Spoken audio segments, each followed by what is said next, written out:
Hello viewers, welcome to Volt Insights.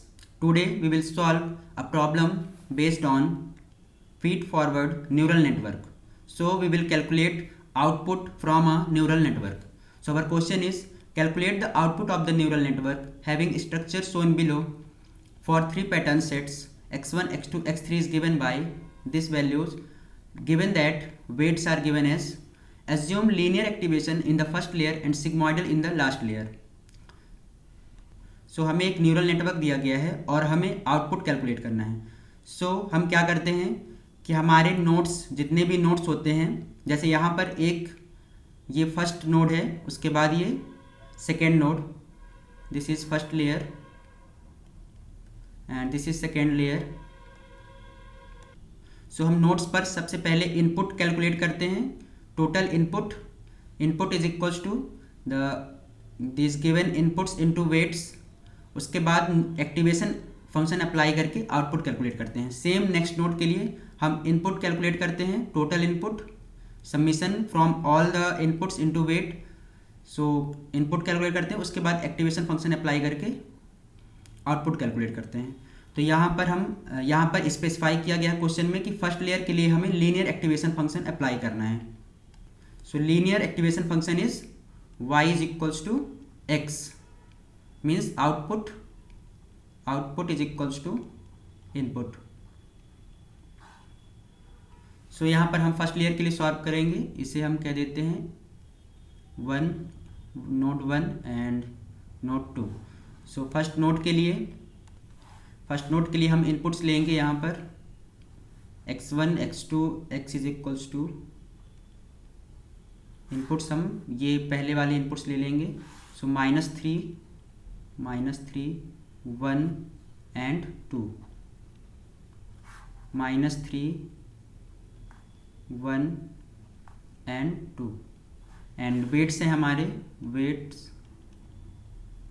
Weights equals to 1 2 3, W1 W2 and W3 are 1 2 3।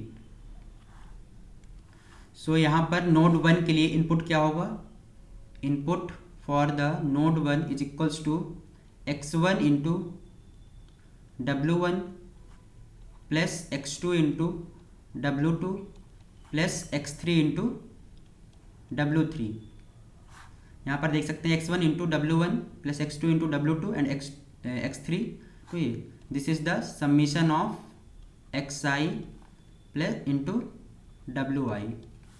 So यहाँ पर values put करेंगे। i1 is equals to values are x1 x2 and x3 are -3 into 1 plus 1 into 2 plus 3 into 3।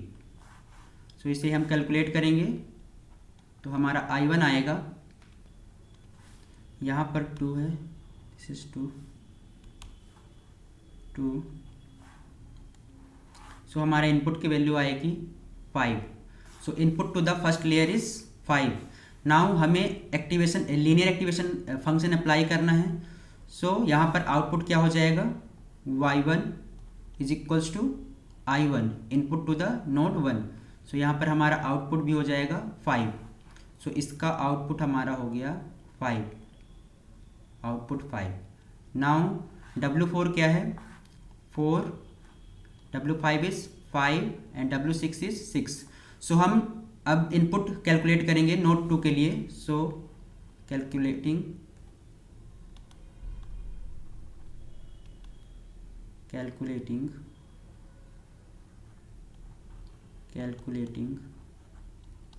Input for node 2। So input क्या होगा? i2 input is equals to, यहाँ से देखिए ये W4 link है x1 से। सो x1 into W4 plus यहाँ पर y1 इंटू इसका आउटपुट, नोड 1 का आउटपुट। सो y1 into weight W5 plus x3 into W6, x3 into W6। सो यहाँ पर वैल्यूज पुट करेंगे। x1 is -3 into W4 is 4 plus Y1 is 5 and W5 is 5 plus X3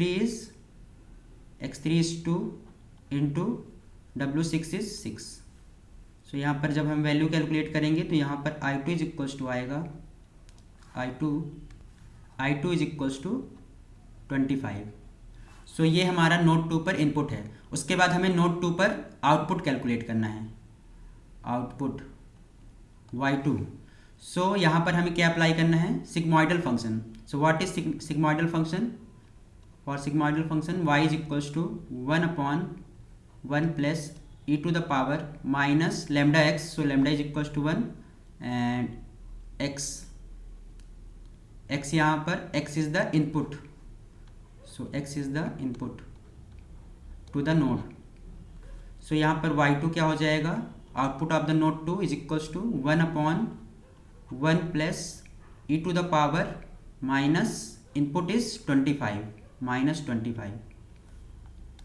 So इसे आप calculate करेंगे, calculate करने पर value आएगी 1. So y2 is equals to 1. So this is our output y2 is equals to 1 for the inputs -3 1 2. Now इसके बाद हमें ये हमारा पहला कैलकुलेशन हो गया फॉर दीज इनपुट्स. उसके बाद हमें सेकेंड इनपुट लेना है 1 -3 एंड 1. सो सेम प्रोसीजर होगा, फिर से वही कि x इज इक्वल्स टू यहाँ पर x1 x2 एंड x3. यहाँ पर हम इनपुट्स ये 1 -3 1 लेंगे और उसके बाद सेम प्रोसीजर से कैलकुलेट करेंगे. सो मैं इतना ही करवाऊँगा. Thank you.